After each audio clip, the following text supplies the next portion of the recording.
He's not in Iran. Who do we send?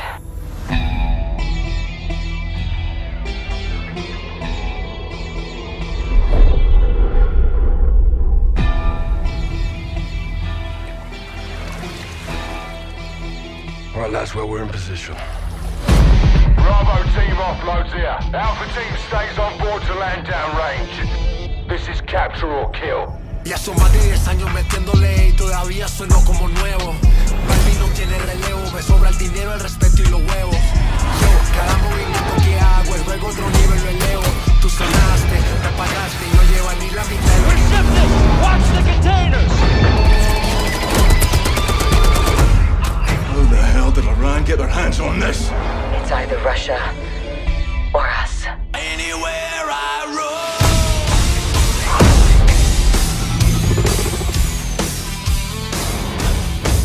We need an army. I can get us an army.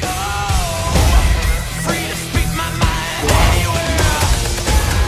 And I'll redefine anywhere. Mexican Special Forces, 141, they are your brothers now. Where I lay my head is home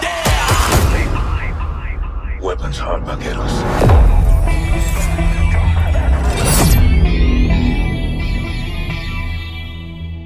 Pre-order now and get early access to the open beta.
All of us want to make a difference. As veterans, we committed to protect our country. We served and sacrificed for the things that mattered most.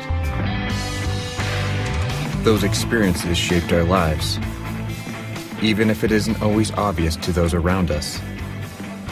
And now that we've served, our commitments have taken on a new meaning.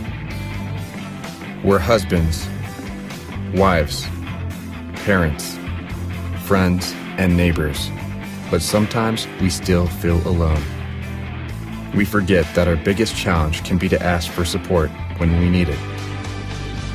The Veterans Crisis Line is here for all veterans, service members, and their loved ones. Dial 1-800-273-8255 and press 1. Chat online at veteranscrisisline.net or text 838-255. It matters.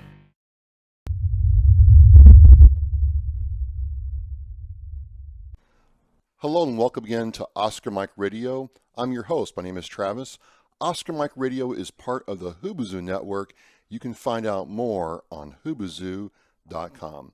I want to thank my sponsors, Joyce Asack of Asack Real Estate, Army National Guard veteran Mark Holmes, and my supporters, Simper Savage Salad Dressing, Bottom Gun Coffee, and Reapers Detailing and Power Washing. All right. Welcome. Lightning doesn't strike twice in the same place, but in my case, I feel it has. Because the same gentleman who got me in touch with World War II veteran Caster Salemi David Danforth of the Veterans Brotherhood's MC. He's sitting just over there, out of sight, but not out of mind. Introduced me to another World War II veteran. And so I'm honored to introduce World War II veteran from the Army, Manny Carvalho. Welcome, sir, to Oscar Mike Radio. Thank you. So David tells me all about you, and I'm getting really excited. Like, I'm excited right now. I'm like, this is like Christmas, Manny. Yeah. You're like Santa Claus, and this is Christmas right now, talking with you. And he tells me you're just, full of fire and thunder. But you served during a very historic time in our country. Like, I'm driving down here, and I'm seeing the USS Massachusetts, there in Fall River. What was it like growing up in the 30s and 40s, and then starting to understand that the United States was under attack? How was life growing up like for you? See, it's funny. We were broadcasting from this outfit here. I mean, this section of the city, South End. That's the way I was born. Okay. And the way the electric plant is now, we used to have a garden, and we used to have pigs. All right here. Yeah, all right here. Everything was wide open. There was no gates, no locks, everybody in the 30s, everybody was trustworthy. Oh, really? Yeah. So when I come back from the service, I come right back again here. This is my club right across the street, the Liberal Club. Oldest member there, 97 years old. You're 97. Get out. It'll be 98 October. I'm in half as good a shape as you if I get to 98. Amazing. So were you drafted or did? Yeah. Oh, so you were drafted. I got drafted. The funny part about it is we got drafted, took the train down here, Fort Devens. We came in late, and the mess sergeant must have had a data set. He was serving us that shit on the shingle. So you get on the train to Devens. Now, when were you? Was it 1940, 1939? 39, yeah. Oh, wow. 39, yeah. There. My first army meal was that shit on the shingle. And I got ptomaine poison in Devon, Mass. I'm just a greenhorn. I never left the city, never left this section. I wake up, they pick me up on the streets in Devon. I'm in the hospital. I said, what the hell? I thought I was overseas. Oh, I got all better. Then I went down to Fort Knox, Kentucky. They put me in the tank corps. And we were busy. It was good training. Half the crew would make a foxhole, get in the foxhole. The other half of the crew, we'd run the tanks over you. Wait a minute. So you would dig a fighting hole or a foxhole? Yeah. Like a hole? Yeah. You'd get inside? Yep. And the tank would run over? Run over it, yeah. Why did they do that? That was basic training in them days. In them days, you never asked. You just did it. Blind obedience. It's all, never bother you if the guy goes straight. If you get a wise guy and he turns on your opening, he caves you in. So we got to run barefoot. Then when it says turn to get in the fox, we do. Hey, one good turn deserves another. So you're in Fort Knox doing basic training. You're a kid from Fall River. Never been out of the state. Never been out of the city. Never been out of the city. So going to the middle part of the United States must have been a shock. Oh, I cried many a nights. Cried. I was 18, 19. I never been away from home. Strict Portuguese. You couldn't say shit home. I mean, never to say, I swear to you, old man, give you a backhand, you'll go home. You couldn't call the cops on your parents like they do today. You mention police and them, that you'll get another one, just by mentioning it. From there, went to Norfolk, Virginia, got on a ship, We went to North Africa. Oran. We ended up, we landed in Oran.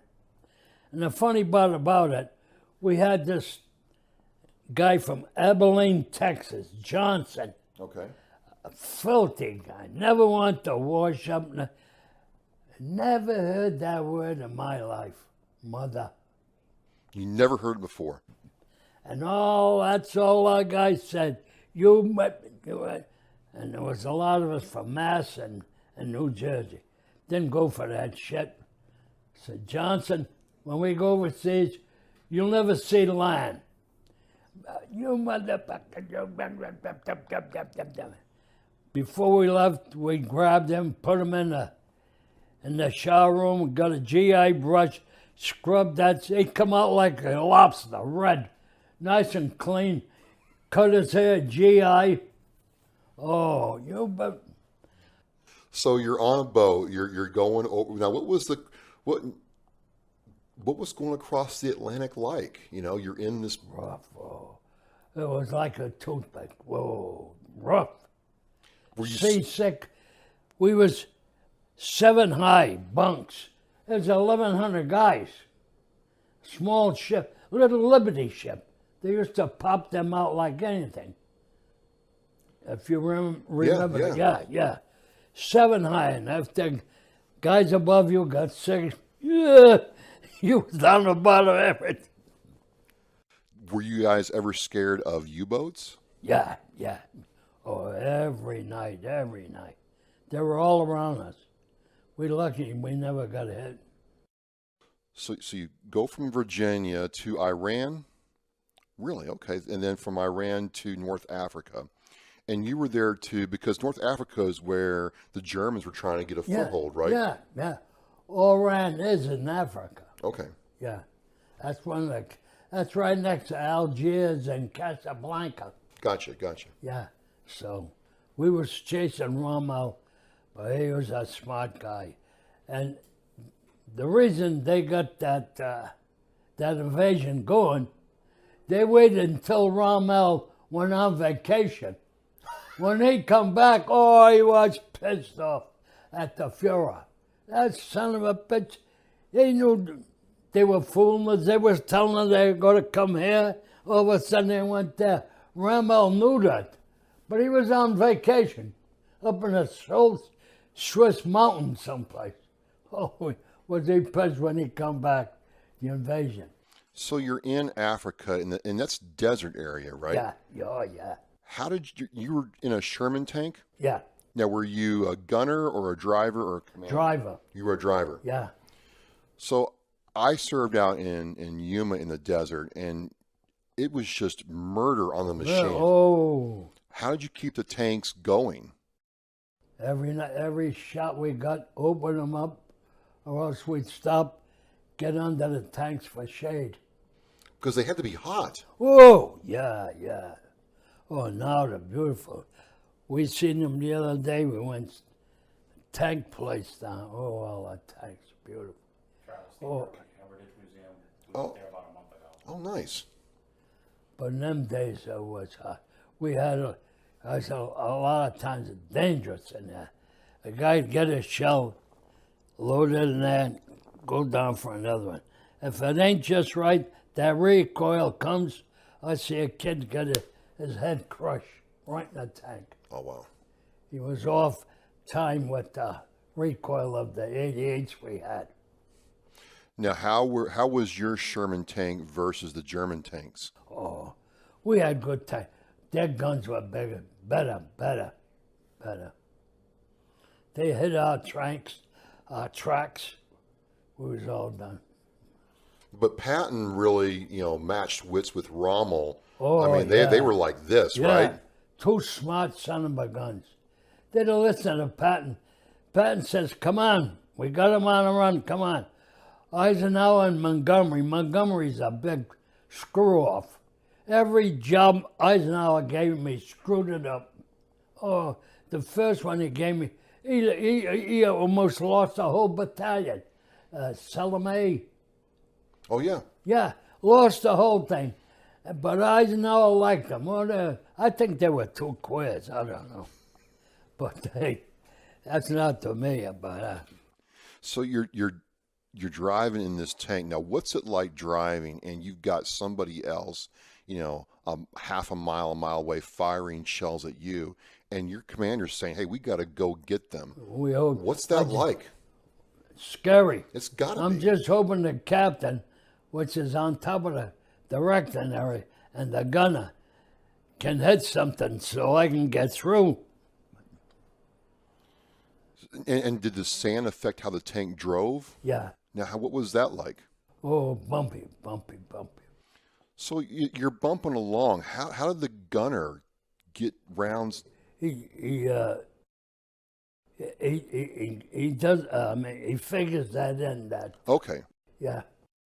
So you're driving. You're trying. Did your tank ever get hit? No. I was lucky. Wow. I was lucky 2 times. Okay. Yeah. So after that innocent, Pat was going like anything. He's right on road, the Desert Fox tail. So Montgomery and Eisenhower, hey, he'll be in Paris in no time. Them pitch are taking this for us two, not him.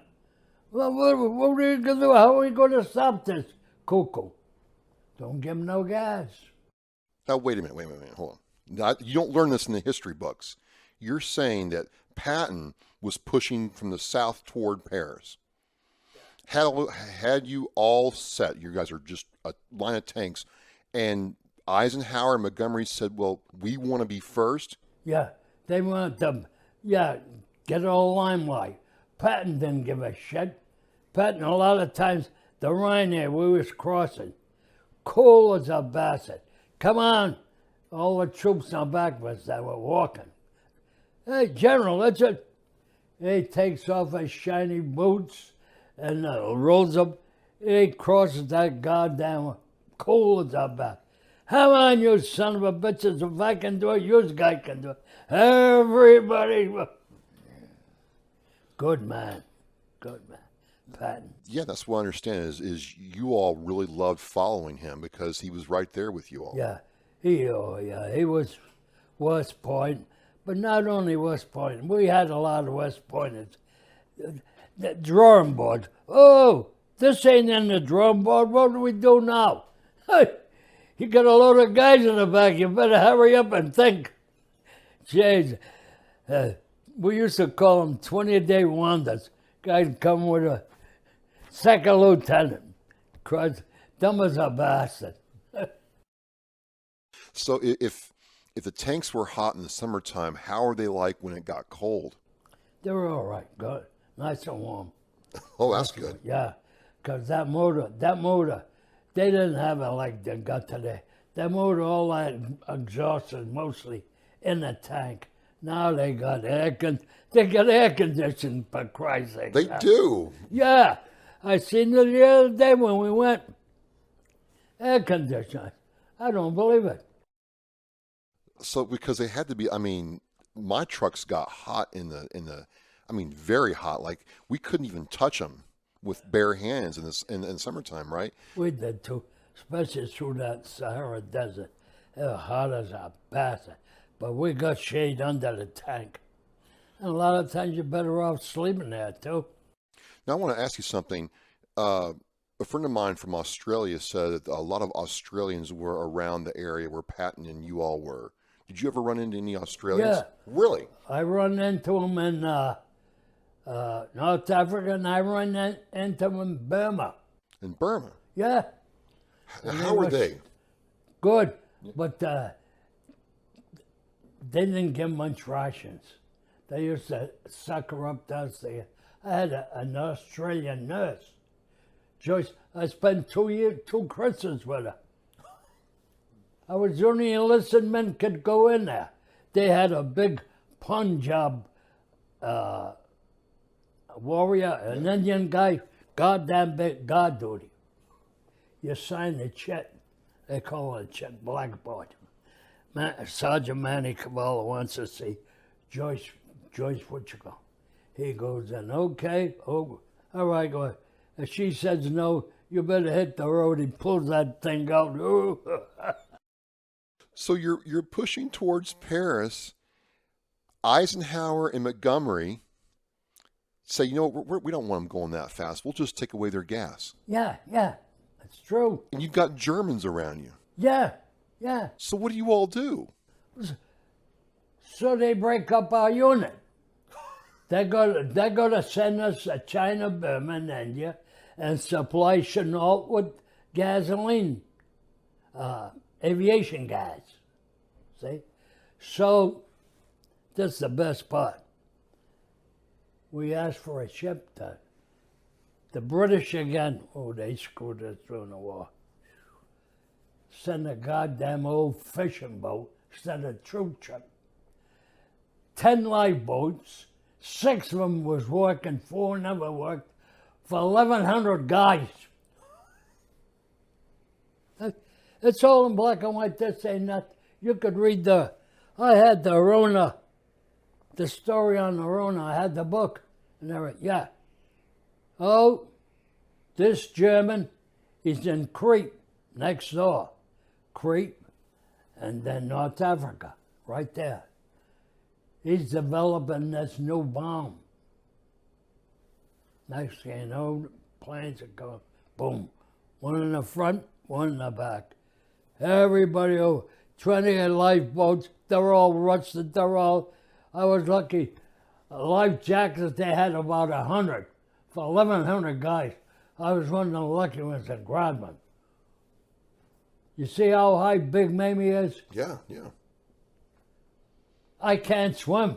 You can't swim? That's overboard. So you can't swim. It's going down, and you jump into the water. A good thing I got a life jacket on. 3 hours in the water. Diesel. I'm afraid of sharks or something. Yeah. Yeah. Oh yeah. I don't know that part of the country, but all I hear is about sharks and that.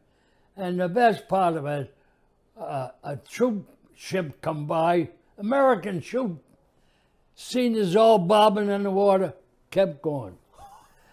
After a while, they found out who it was, they busted them, the captain.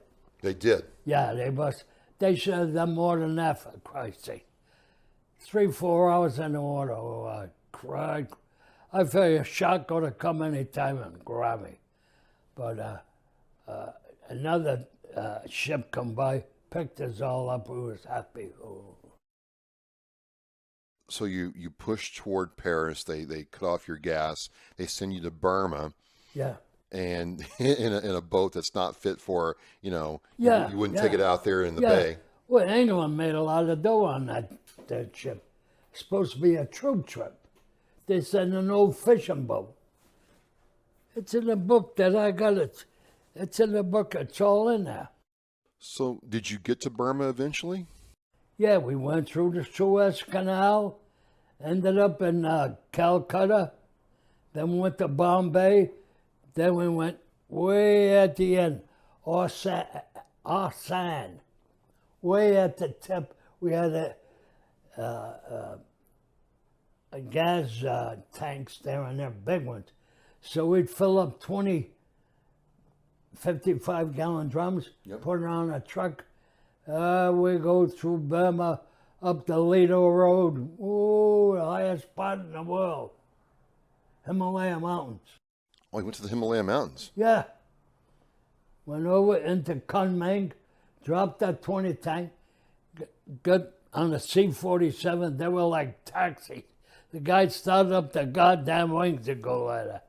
Oh, I said, here's your oxygen mask, here's your parachute. I said, Captain, suppose the parachute don't open.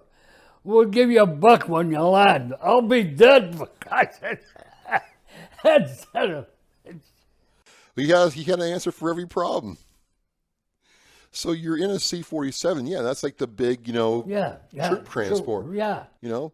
But they use them so much like taxis. They didn't give them enough maintenance. It wasn't on the ground that long because you'd get a convoy, another come back, and another We were supplying Chenault for a lot of guys. Did you ever fight in combat again once you got to where you were going? No. Just in Africa? Yeah, just Africa. I went through, the only thing that happened to me in Burma, you'd never realize it. I didn't see the head of my, for 20 years. And one day, I swole up, couldn't piss. You should have had that when you was a kid. I'm not Jewish. Portuguese don't do that to their kids. I had to go get a slice, they cut it on. And I had a nurse from New Jersey. She was a teasing bat. Said, Manny, it's small, but it's tomorrow I'm going to take the stitches. I'm going to have. I dreamt of that, and I broke all the goddamn blood all over me. I said to the doctor, keep that son of a bitch away from me. She's going to kill me. Something like big for a 19-year-old. You were 19 at the time? Never been out of the city. I was a goddamn swole picker. We had pigs over here with a power station. I know. We were a strict family, 6 of us. My mother worked in the mill, Keyfield Mill over here. My father worked on the railroad. He'd bring the old tires home. We used to use them for wood. Me and my brother, 2-man sawing them all up. No time to play. School, work. And then you go to the Army and you're half a world away getting your equipment worked on by this hot nurse, and you don't know what to do with yourself. So I never run into a woman like that. Oh, she was a bastard. What did you do after that? After we'd come home, and then I went and worked for Forever Housing on the projects here. 33 years. So what was it like? You do the wartime, you get drafted. You didn't have a choice, you got drafted. Yeah. And you're plunged into a tank that you'd never driven before. You're in Africa, driving for your life in this thing. Push to France. No, we don't want you to push to France. You go to Burma. You go through that. What was it like coming home? Oh, see, I was coming home on rotation. Okay. I had the points, and I hear all about it. I never seen my mother and father since I left for Devon's. Okay. 3.5 years. I never got no furlough. I never got nothing. I used to send them allotments, but all the guys were saying in the States, hey, all the girls, Manny. No guys are beautiful. Oh, I'm saying, I can't wait till I get to the States. I'm just getting into the Panama Canal. The war's over. I said, that son of a bitch couldn't wait till I got home. Ruined your game. Yeah. I figured I was going to get the pick of the litter. Crossing got nothing. But you came home, and did you, what did your family think when they saw you after being away for that long? Oh, they were so happy, eh? Your mom must have been, overcome. Yeah, she thought I was a goner. She didn't hear from me and I didn't write no letters. You didn't write any letters to your mother? Why not? No. I don't know why not. I didn't want to let them know what I'm going through, but I should have wrote, but that's the mistakes I made. But they're all happy to see me. And did you find any cute girl when you got back? Oh yeah, well, it was hard for me to get a girl because I had that swill smell on me, picking the barrels in it. But I used to jump in the Cook Pond, wash up all the time. There's a pond here. Oh, yeah? Yeah. The mills used to run it. Big pond there, yeah. So, it's 50, 60 years later, and we're talking about this now. Do you remember being in the tank and the way it smells now, just like it was yesterday? Yeah, It never went away. yeah. And then the height jumping off came back to me. I went 4th of July, watched the fireworks down on a big Mimi ship. The vets brought me up there, up the top. Oh, beautiful view. I get up to the rail, I shake, I grab it, no, give me a seat right away. Didn't want anything to do with it. No, just the height. Reminded me of the one in Africa. I can see that happening. You know, one of the things that, you know, I'm learning from talking to you and Caster is you got people like David Danforth from the Veterans Brotherhood Motorcycle Club, you know, coming here, checking on you. What's it like to have these younger guys? Oh, yeah, I love it, yeah. They're a good bunch. Especially his gang is a nice guy. But I got Pine Street, the different vets, they're going someplace, always include me. Always give me a call, man, we're going to send a car for you.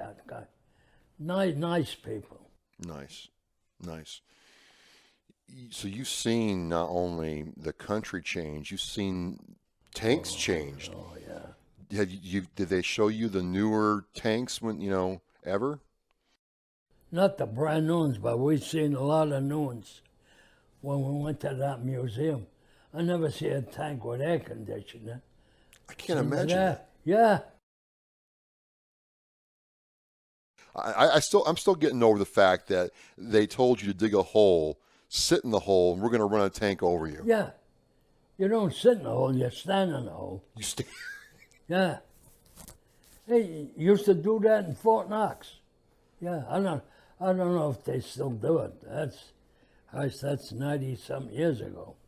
I don't know. You'd have a hard time convincing me to stand You still. wouldn't get a kid in there now. But in them days, hey, what the hell did we know? For Christ's sake? He gave you an order. Yes, sir. Yes, sir. Yes, sir. Hey. So you're turning 98 in October. 1924. 1924. Wow. I was born in 72, to give you an idea. It's just, you know, all this, it's like Christmas, man. It's like Christmas, getting to talk with you right now. You know, as we wind this down, do you have any, I asked Caster this, you know, what would you tell a younger veteran or a younger guy serving now or woman serving now in the military? You know, based on, you know, you've been in combat with rounds coming at you, people trying to kill you. What do you tell us now? Be careful. Look around. Don't. A lot of them got killed their own fault. They joking or shooting and shit. When you're over there or in combat, you got to pay attention what you're doing. Front and back. And you need somebody watching your back too, Yeah, right? yeah, oh yeah. Well, we had the buddy system anyhow, yeah.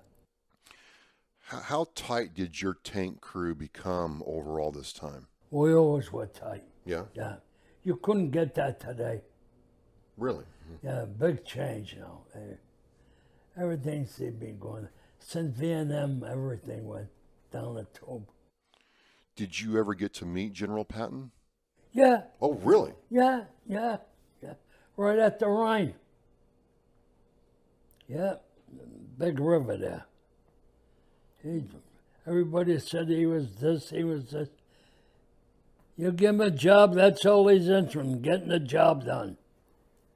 Goddamn good man. Had a few more like him, it'd be all right. Do you think he got the short end of the stick? Yeah. I think he was set up, yeah. Who we the, hey. Well, it's just a very, I mean, you don't hear about these stories from people anymore. You read about them in the history books, and there's so many questions you want to ask and so many things that you didn't get told, you know. Yeah. You know, what was it like? Well, like that sink in there, the Rona, The government told us they censored it for years. That never happened. Really? Yeah.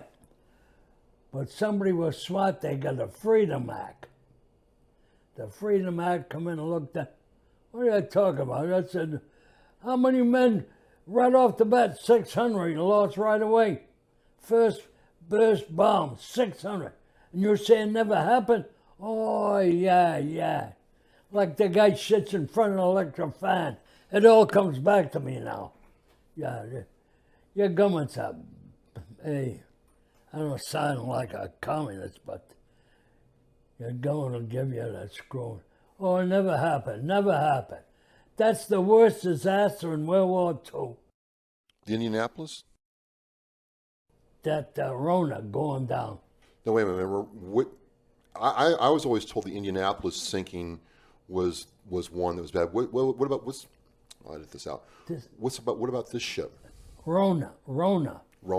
Yeah, this is the one. There was 1,100. There wasn't too many survivors. Maybe about 100. Okay. We lost. The first bomb, 600 dead. And then when they couldn't get the lifeboats, you were sitting duck. Yeah. And the government said, no, it never happened. Your own government. So do you have any big plans for your 98th birthday? They're going to have a little time over the club across the street. I'm the oldest member of the Porsche Club. Okay. We'll have to see about coming back down and singing you happy birthday. Yeah. Hey, you're welcome. All right. You know how to get there, don't you? I do. I've got it on my map. I can get there. It'd be an honor. And it's just like Christmas, getting to sit here with this gentleman, Manny Carvalho, and talk with him. I mean, I watched what he did in movies, played it in video games, read it in books, but never actually got to talk to somebody who met General Patton. That's just rare. Just rare. So thank you. You're welcome. This really is a great moment for me, and I really appreciate David for introducing us, and I hope that your story lives on for the people to get to know what really happened back then. Yeah. 19-year-old kid from Fall River. Yeah. Get your papers, and the next minute you're in Kentucky, getting run over by a tank. Yeah. There's only 2 left in Massachusetts. There's a guy living in Arlington and me. Who were tankers? Yeah. Out of Roma, yeah. Okay. All right. Well, this has been a great time. Again, I just really welcome these opportunities to talk with these, veterans and people who've served our country during a very difficult time. And there's more coming. So, again, Manny, thank you. You're welcome. I salute you, and I appreciate everything you did for us. You're welcome. All right. Well, as we say in Oscar Mike Radio, we are mission in flight. I want to thank you for your time, and check out the show post where I'll have some pictures of the not the T-34, sorry, the Sherman Tank, and we're in flight. Thank you.